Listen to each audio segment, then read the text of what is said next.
네, 안녕하세요. C언어 강의 기초 36번째 시간입니다.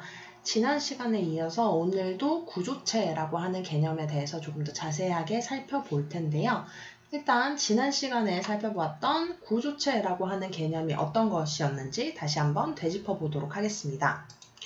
구조체라고 하는 것은 배열과 달리 다양한 데이터 타입을 한꺼번에 한 묶음으로 관리하기 위해서 만들어진 개념이라고 말씀을 드렸는데요. 예를 들어서 도서관리 프로그램을 만든다라고 했을 때 책 한 권이라고 하는 단위를 표현하기 위해서는 제목, 작가, 그리고 가격이라고 하는 세 가지 정보를 한 묶음으로 표현을 해야 되는데 지금까지 저희가 배웠던 개념으로는 그걸 표현하는데 굉장히 비효율적이었죠.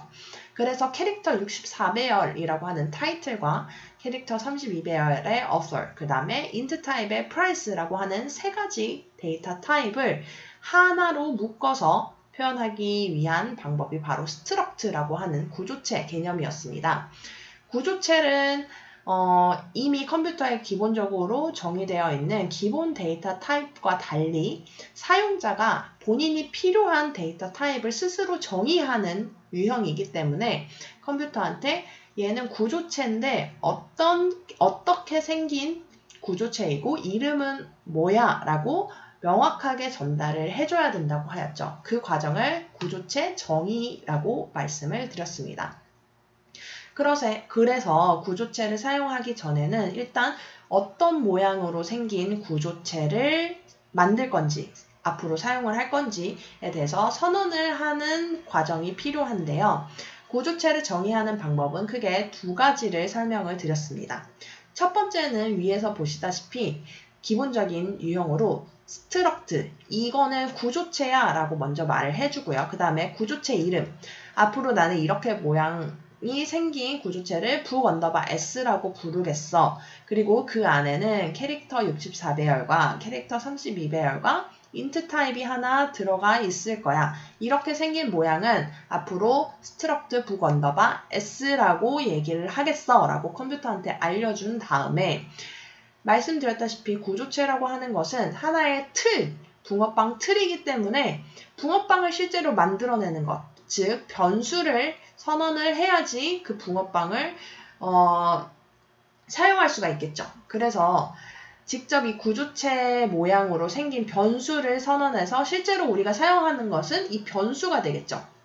그래서 변수를 선언하는 방법도 구조체 정의하는 방법에 따라서 두 가지로 나뉘는데 첫 번째 유형처럼 struct 이름, 그 다음에 struct 모양새 이렇게 선언을 하였다면 구조체 변수를 선언을 할 때도 구조체이고 어떤 모양을 가진 구조체의 이름, 변수 이름은 무엇으로 할 건지 라고 명시를 해줘야 합니다. 첫 번째 선언문에서 보면 이 변수의 이름은 book_1이라고 하는 변수를 선언을 하였고요. 이 변수는 어떤 데이터 타입이냐 하면 book_s의 이름을 가진 구조체의 모양을 가진 변수가 되는 것이죠. 그런데 이렇게 구조체 변수를 선언을 할 때 struct, 그 다음에 struct 이름을 두 개 다 적어주는 게 굉장히 귀찮아요. 그래서 우리가 다음에 말씀을 드렸던 게 이 typedef라고 하는 기능이었죠. typedef는 기존에 이미 있는 데이터 형식을 새로운 이름으로 재정의하고 싶을 때 사용하는 기능이라고 했습니다. 그래서 여기서는 struct book_s라고 하는 이 struct 이름을 앞으로 나는 book_s라고 하겠어 라고 타입을 재정의하는 거죠. 그러면 이렇게 타입을 재정의하고 난 후에는 이런 모양의 구조체의 변수를 선언하고 싶다 했을 때 struct book_s 이렇게 쓸 필요 없이 그냥 우리가 새롭게 정의한 이름 book_s만 사용되면 컴퓨터가 이 book_s는 여기서 재정의한 struct book_s 모양의 이름이니까 이 book2라고 하는 변수는 이런 모양의 구조체를 가지는 아이겠구나 라고 스스로 판단을 한다는 거죠. 그래서 구조체라고 하는 거는 사용자가 직접 본인이 사용할 데이터 타입을 스스로 정의하는 지금까지 우리가 다루었던 기본 데이터 타입과 다른 유형인데 구조체 안에는 다양한 데이터 타입들이 들어갈 수 있고 구조체 변수를 선언하기 전에 반드시 구조체를 정의를 해야 된다. 그래서 구조체 정의하는 방법은 두 가지가 있고 이 정의한 방법에 따라서 구조체 변수를 선언할 때도 앞에 스트럭트 이름을 쓸지 아니면 그냥 타입 재정의한 타입 def의 이름을 쓸지가 결정된다고 말씀을 드렸습니다. 네, 지난 시간에는 구조체를 어떻게 정의를 하고 변수를 어떻게 선언하는지에 대해서 말씀을 드렸고요. 오늘 말씀드릴 내용은 이제 구조체 변수를 선언을 했으니까 다른 int 타입이나 캐릭터 타입의 변수처럼 초기화를 시켜줄 수 있겠죠. 그래서 구조체 변수를 초기화해주고 싶을 때 어떤 식으로 할지에 대해서 말씀을 드리겠습니다. 네, 구조체 값을 초기화할 때는 이 꺽쇠를 사용합니다. 이 꺽쇠 괄호를 사용해서 그 안에 멤버 값들을 각각의 구조체 안에 들어가 있는 여러 가지 데이터 타입들 하나하나를 멤버라고 했을 때 이 각각의 멤버에 어떤 값을 넣어줄지를 나열을 하면 됩니다. 나열은 프로그래밍에서는 항상 컴마를 기준으로 나열을 하죠. 그래서 구조체 각각의 멤버에 어떤 값들이 들어갈지를 컴마를 기준으로 나열해주면 됩니다. 그래서 앞서 우리가 정의를 했었던 책이라고 하는 변수에 초기화를 하고 싶다라고 했을 때 예를 들면 아래쪽을 보시면 지금 보시면 구조체 struct book_s 타입으로 지금 구조체 book이라고 하는 변수를 선언을 하나 했죠. 이 변수 book이라고 하는 변수 구조체 변수를 초기화하고 싶을 때 이 구조체 모양을 다시 보면 순서가 있죠. 타이틀 다음에 author 다음에 price 이렇게 순서가 있죠. 초기화 시켜줄 때는 항상 이 순서를 맞춰야 합니다. 그래서 첫 번째 나열된 값 이것은 title이라고 하는 멤버에 상응되는 값이고 컴마 다음에 두 번째 나오는 값은 author라고 하는 두 번째 멤버에 상응되는 값이고 마지막은 price라고 하는 int 변수에 상응되는 값이죠. 당연히 각각의 데이터는 스트럭처를 선언을 할 때 각각의 멤버들이 가져야 하는 데이터 타입과 반드시 똑같아야 합니다. 즉 타이틀은 캐릭터 64배열, 즉 문자열로 선언을 했고요. author도 문자열, 그 다음에 price는 int를 선언을 하였죠. 여기서도 반드시 문자열, int 이렇게 이 순서대로 넣어야 합니다. 가격을 int 타입으로 선언을 해놓고 여기서 초기화를 할 때 실수 타입을 한다. 그러면 컴퓨터는 너가 정의했던 구조체 타입과 달라. 너가 지금 초기화하려는 값이 선언된 구조체 모양과 달라 하면서 컴파일을 해주지 않습니다. 마찬가지로 타입 def 형식으로 변수를 선언을 하고 초기화할 때도 똑같습니다. 앞에 선언부만 달라지고 뒤에 초기화하는 과정은 똑같죠. 여기서도 마찬가지로 타이틀, author, 그 다음에 price 순서대로 멤버의 값들을 각각 초기화해 주었습니다. 네, 여기까지 왔는데 일단 실제로 코드를 작성을 할 때 어떤 식으로 작성을 할지 감이 안 오실 것 같아서 실제 비주얼 스튜디오를 열어보시고 우리가 지금까지 구조체에서 다루었던 내용들을 한번 직접 작성해 보도록 하겠습니다. 여기를 보시면요. 일단 include stdio 스트링의 헤더는 stdio.header를 include 했고요. 그 다음에 struct를 정의를 했어요. struct 정의를 할 때는 C에서 반드시 있어야 하는 main 함수를 먼저 적어주시고 struct 정의는 main 함수 바깥에서 즉 전역 변수의 영역에서 struct를 정의를 해주셔야 합니다. 그래서 이 바깥쪽에다가 struct를 정의를 해야 하는데요. 먼저 우리가 했던 것처럼 첫 번째 유형 구조체 구조체 정의의 첫 번째 방식 즉 표준적으로 struct 다음에 struct 이름 그 다음에 구조체의 모양이 나오는 첫 번째 방식에 대해서 보시면 제가 PPT에서 설명드린 그 방식 그대로 사용을 했죠. struct 다음에 book_s라고 하는 이름으로 구조체를 만들 거고 이 구조체의 모양은 먼저 title이라고 하는 이름의 캐릭터 64배열이 들어오고요. 그 다음에 author라고 하는 이름의 캐릭터 32배열, 그 다음에 price라고 하는 이름의 int 변수가 차례로 나오는 타입입니다. 그 다음에 이 아래에 보이는 방식이 구조체 정의의 두 번째 방식이죠. 타입데프를 사용하는 방식입니다. 타입데프를 사용할 때는 어떤 스트럭트 모양을 무엇이라고 할지, 여기서도 마찬가지로 스트럭트가 여러 개가 정의되어 있다 하면 스트럭트 자체의 이름은 중복되어서는 안 되겠죠. 변수가 중복이 되면 컴퓨터가 변수 이름을 둘 중에 어떤 걸 사용해야 될지 혼란스러운 것처럼 마찬가지로 스트럭트를 정의를 할 때도 스트럭트 이름이 같아버린다. 근데 안에 모양은 다르다 하면 컴퓨터가 너가 지금 북_s라고 했는데 북_s가 두 가지 모양이야. 그 중에 어떤 걸 사용해야 되지? 하면서 혼란스러워 하겠죠. 그래서 저는 위에서 북_s라고 하는 이름을 사용했기 때문에 중복되어서는 안 되므로 두 번째 방식에서는 스트럭트 북_s라고 하는 새로운 이름으로 비슷하지만 다른 이름으로 스트럭트를 정의를 했고요. 모양은 위와 같습니다. 타이틀, author, price 순서대로 오는 구조체 모양 자체는 똑같고요. 그리고 이런 북_s라고 하는 구조체 모양을 새롭게 정의할 타입 이름도 마찬가지로 다른 데이터 타입이나 구조체의 이름과 중복되어서는 안 되겠죠. 마찬가지 이유로. 그래서 저는 이 새롭게 정의된 구조체의 이름을 북이라고 지었습니다. 이렇게 구조체를 정의를 할 때는 메인 함수 혹은 다른 함수의 바깥에 전역 변수, 우리가 흔히 전역 변수를 선언했던 그 영역에다가 스트럭트를 정의를 하셔야 하고요. 그 다음에 이렇게 새롭게 정의된 구조체를 사용해서 변수를 한번 선언을 해봅시다. 바깥에다가 스트럭트 변수를 선언하면 전역 변수가 될 거고요. 메인 함수 안에서 선언을 하게 되면 메인 함수의 지역 변수가 되겠죠. 그래서 저는 전역 변수에 선언해도 되고 지역 변수에 선언해도 되지만 저희는 지역 변수, 메인 함수의 지역 변수에다 선언을 해보도록 하겠습니다.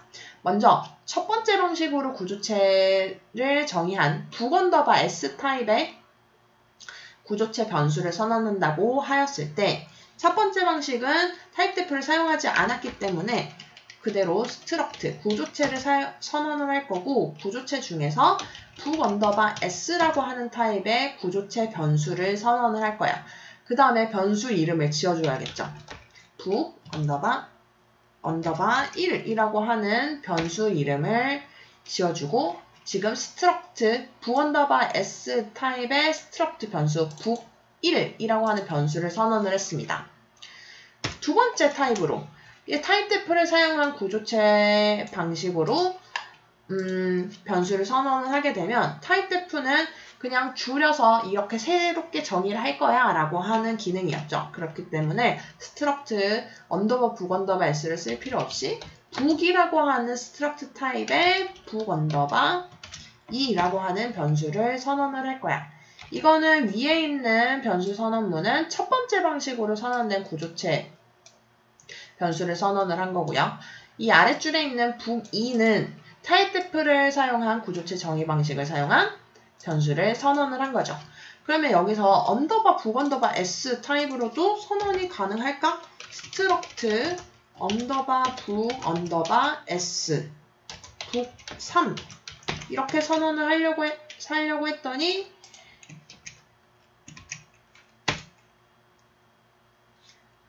얘가 성공하죠. 왜?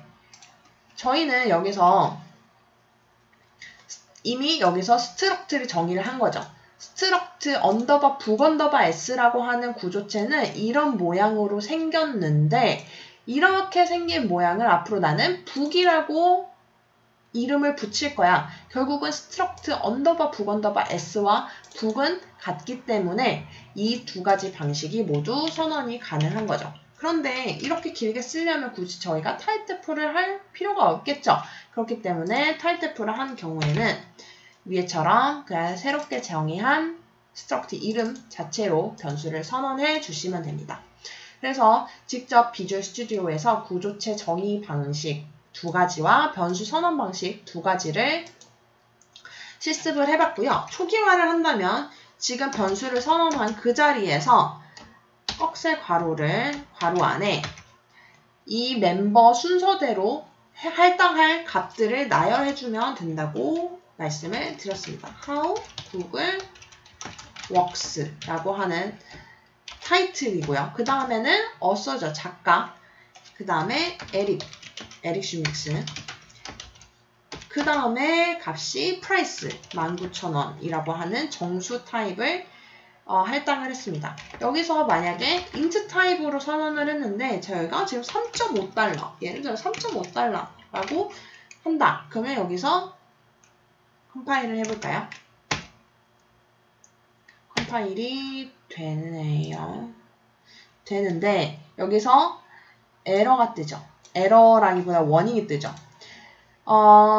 conversion from double to int, 즉 int라고 하는 타입에 3.5라고 하는 더블이라고 하는 데이터 타입을 int에 맞춰버린 거예요. 그래서 실제로 우리는 3.5라고 저장을 했지만 이 int 타입에는 3.5가 들어갈 수 없죠. 그래서 loss of data, 데이터 유실이 있을 수 있다. 워닝을 주는 거죠. 그렇기 때문에 컴파일 자체는 되지만 워닝이 뜬다. 워닝이 뜨는 이유는 이 3.5라고 하는 애를 더블로 캐스팅을 해가지고 더블 타입의 3.5를 int 타입에 끼워 맞추려고 하다 보니까 그 과정에서 데이터 유실이 있을 수 있다는 점을 여기서 지적을 하고 있습니다. 그렇기 때문에 가능한 구조체의 변수에 초기화를 하시던지 아니면 값을 넣을 때는 구조체 모양에서 선언된 그 데이터 타입을 그대로 사용하시는 것이 좋습니다. 네, 그렇게 구조체 정의, 변수 선언, 그 다음에 초기화까지 봤는데요. 아직 구조체에 대해서 조금 더 깊숙이 이해하고 싶다 하시는 분들을 위해서 구조체, 저희가 지난 시간에 이제 포인터나 메모리 구조에 대해서 배웠으니까 이 구조체라고 하는 애들은 메모리에 어떻게 저장이 될까 궁금해 하실 수 있을 것 같아서 잠깐 지나가는 이야기로 준비를 했습니다. 예를 들어서 저희가 계속 사용하고 있던 북언더바 S라고 하는 구조체가 이런 모양으로 정의가 되었다고 가정을 해봅시다. 그러면 이 구조체 변수를 이 구조체 모양을 하는 변수를 선언을 해서 값을 넣는다면 얘는 구조체는 이렇게 모양이 생겼으니까 메모리에 어떤 식으로 적재가 되냐 하면 지금 메모리는 기존에 봐왔던 방식 그대로 한 바이트씩 일렬로 있는 상황을 가정을 하고요. 저희는 지금 보기 좋게 64바이트 단위로 잘라서 이 0x 1000번지부터 64바이트 그 다음에 0x1064바이트부터는 번지부터는 이 밑에 줄에다가 붙여놨습니다. 하지만 메모리는 예전에도 말씀드렸다시피 한 바이트 단위로 일렬로 쭉 연결되어 있다라고 생각을 하시면 아마 더 쉬우실 거예요. 그래서 이렇게 생긴 구조체 변수가 할당이 된다라고 하면 int는 4바이트가 할당이 되고 캐릭터는 1바이트가 할당이 되고 캐릭터 포인터는 4바이트가 할당이 된다. 그러면 구조체는 어떤 모양으로 메모리가 할당이 될까 궁금하잖아요. 여기서 멤버의 순서가 금방 저희가 초기화를 할 때 멤버의 순서가 중요하다고 말씀을 드렸죠. 멤버의 순서를 꼭 맞춰야 됐던 이유가 왜냐면 메모리 자체가 이 순서대로 할당이 되기 때문이에요. 그래서 북언더바 S라고 하는 구조체 모양의 변수가 선언이 되면 메모리는 타이틀이 캐릭터 64배열이죠. 캐릭터 1바이트가 64개가 연속적으로 연결되어 있는 배열입니다. 그래서 타이틀이라고 하는 이름으로 먼저 캐릭터 64개, 즉 64바이트를 할당을 하고요. 그 다음에 바로 연결돼서 어서라고 하는 이름으로 캐릭터 32개, 즉 32바이트가 이 64바이트 바로 뒤부터 32개가 할당이 됩니다. 그 다음에 int는 4바이트죠. 이 바로 뒤에 4바이트가 price라고 하는 이름으로 할당이 돼서 총 64 더하기 32 더하기 4바이트만큼의 메모리가 이 북언더바 S 변수 하나에 할당이 되게 됩니다. 그래서 우리가 초기화를 해서 이 각각의 멤버의 값을 저장을 하게 되면 어떤 식으로 메모리에 저장이 되냐? 예를 들어서 저스티스, 마이클 샌들, 16,000이라고 하는 각각의 멤버의 값을 할당했다고 하면, 초기화를 시켰다고 하면 메모리에는 이런 식으로 저장이 되는 거예요. 맨 처음에 v_s라고 하는 구조체 모양 그대로 64바이트 더하기 32바이트 더하기 4바이트만큼의 메모리가 이 북이라는 변수 자체에 할당이 됩니다. 그 다음에 justice라고 하는 값을 title이라고 하는 첫 번째 멤버에 할당이 됐죠. 값을 저장을 했죠. 그러면 이 타이틀이 사용할 수 있는 공간은 64바이트만큼이잖아요. 그래서 64바이트에 justice, 그 다음에 null 값까지 해서 총 8글자를 한 바이트에 하나씩 저장을 합니다. 캐릭터는 한 바이트니까요.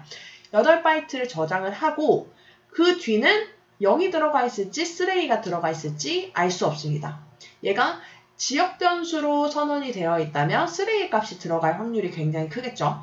하지만 전역 변수로 선언이 되어 있는 경우라면 이게 3A 값이 아니라 0이 들어가 있을 확률이 굉장히 큽니다. 전역 변수는 말씀드렸다시피 예전에 설명을 드렸다시피 전역 변수는 초기화하지 않으면 모두 0으로 초기화가 자동으로 되기 때문에 이 구조체 자체도 전역 변수에 선언이 되어 있다 하면 이 쓰지 않은 다른 바이트들은 그대로 남아있고 0값이 들어가 있겠죠. 그렇지 않으면 3A 값이 들어가 있을 확률이 크고요. 하지만 문제가 없죠. 왜냐면 문자열이라고 하는 것은 널 값을 만날 때까지만 출력을 하기 때문에 여기 널이 들어가 있으니까 이 뒤에는 쓰레기 값이 있어도 절대 보지 않겠죠. 그래서 이 값 자체를 읽어오는 데는 문제가 없을 겁니다. 하지만 우리가 쓰는 타이틀의 글자 수가 63개 이상이 되면 문제가 될 수 있겠죠. 왜? 마지막 널 포인트까지 해서 타이틀에 할당된 글자 수는 총 64개인데 이것을 초과하면 타이틀에게 할당되어 있는 이 바이트를 넘어서 어서의 자리까지 혹은 그 프라이스의 자리까지 침범하게 되기 때문에 문제가 생길 수 있겠죠. 그렇기 때문에 구조체를 사용을 할 때는 만약에 문자열 값을 넣어야 한다 하면 그 최대값을 넉넉하게 잡아주시는 게 굉장히 중요합니다. 그 다음에 마이클 샌들이라고 하는 저자의 이름도 마찬가지로 author라고 할당된 32바이트의 첫 번째 바이트부터 이제 차근차근 한 글자 한 글자씩 할당이 되는데요. 여기도 마찬가지로 샌들 다음에 널 문자가 하나 들어가 있겠죠. 이것도 마찬가지로 32바이트를 다 쓰지 않은 경우에는 이 뒤에는 쓰레기값 혹은 0값이 채워져 있고 price라고 하는 int 타입의 변수가 시작되는 이 자리부터 16,000이 저장이 되게 됩니다. 구조체라고 하는 모양은 이미 정해져 있기 때문에 큰 틀은 정해져 있고 그 안에 값이 무엇이 들어가냐에 따라서 그냥 그 멤버가 할당된 자리에 차곡차곡 들어가 있는 거라고 생각을 하시면 됩니다. 그래서 여기서 보시다시피 할당된 특히 문자열의 경우에는 할당된 크기보다 들어온 문자열의 길이가 짧다 하는 경우에는 이 다음의 멤버를 이 뒤에 바로 연결해서 저장하는 게 아니라 이미 타이틀이라고 하는 멤버에는 64바이트만큼이 할당되어 있기 때문에 얘가 64바이트보다 짧더라도 64바이트를 모두 다 쓰고 그 다음에 없어 자리에 가게 되는 거죠. 그래서 오늘은 구조체 변수를 선언을 하고 구조체 변수를 선언한 것에 이제 초기화하는 방식을 설명을 드렸습니다.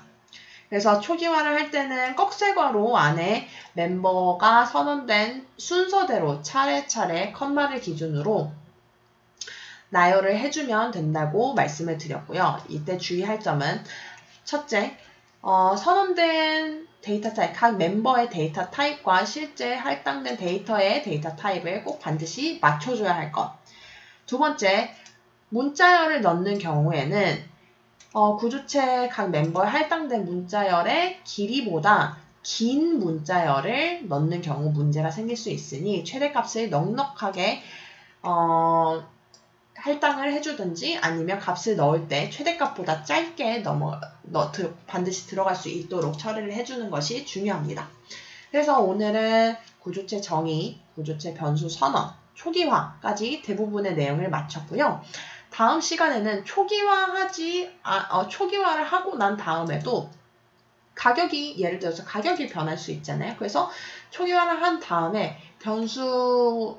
변수에서 int 변수의 값을 바꾸는 것처럼 이 구조체 변수의 각각의 멤버의 값을 바꾸거나 업데이트하고 싶은 경우에는 어떤 식으로 처리를 하는지에 대해서 설명을 드리도록 하겠습니다. 네, 오늘도 강의 들어주셔서 감사하고요. 다음 시간에 뵙겠습니다. 감사합니다.